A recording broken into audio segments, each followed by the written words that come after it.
ना सरकार मेरी है ना रौब मेरा है, ना सरकार मेरी है ना रौब मेरा है, ना बड़ा सा नाम मेरा है।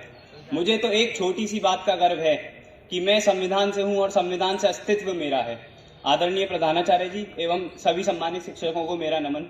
जैसा कि आप सभी जानते हैं कि 26 जनवरी 1950 को हमारा देश पूर्ण रूप से लोकतांत्रिक हुआ था। इसका अर्थ है कि हमारे देश में संविधान लागू हुआ था। तो आज इस मंच से मैं अपने देश के संविधान के बारे में अपने विचार प्रकट करना चाहता हूं। हम सब सोचते हैं कि आज़ादी मिली, आज़ादी मिली। आज़ादी किसको मिली?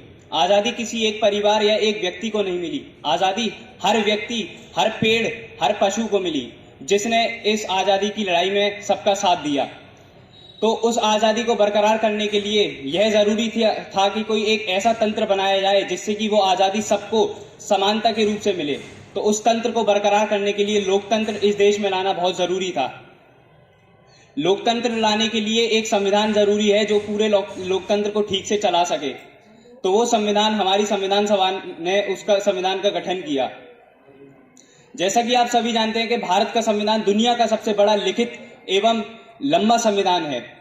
भारत के संविधान की आत्मा कही जाने वाली फंडामेंटल राइट, जिसको हम हिंदी में मूल अधिकार के नाम से जानते हैं, वो भारत की सबसे बड़ी विशेषता है, जिसमें कि right to equality, right to freedom, right against exploitation, ये सारे कुछ मूल अधिकार हैं जो भारत के नागरिकों को दिए जाते हैं।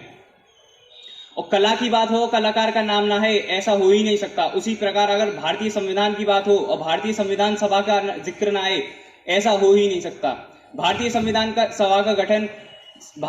सभा का पहली बैठक 9 दिसंबर 1946 को हुई थी। इस भारतीय संविधान सभा में कई बड़े बड़े चेहरे, डॉक्टर राजेंद्र प्रसाद, पंडित जवाहरलाल नेहरू, कई बड़े बड़े चेहरे थे, पर उनमें से सबसे विशेष एवं सबसे महान चेहरा डॉक्टर भीमराव रामजी अम्बेडकर। इनकी योग्यता एवं इनके ज्ञान पर जितनी भी गाथाएं गाई जाएं उतनी कम है। इन्होंने अपने खून से संविधान को लिखा है। जितना इनका बलिदान है संविधान के लिए, उतना शायद ही किसी का है। इन्होंने संविधान में सबसे ज्यादा अपना ध्यान दिया कि नागरिकों को बीच में रखकर बाद में सबको देखा जाए। इसीलिए इन्होंने संविधान में जो फंडामेंटल राइट्स हैं उनको संविधान की आत्मा कहकर पुकारा। And in last my speech is entirely nothing not satisfying for me if I don't use these great words said by the Chief Justice of Supreme Court of India, that why the Constitution of India matters.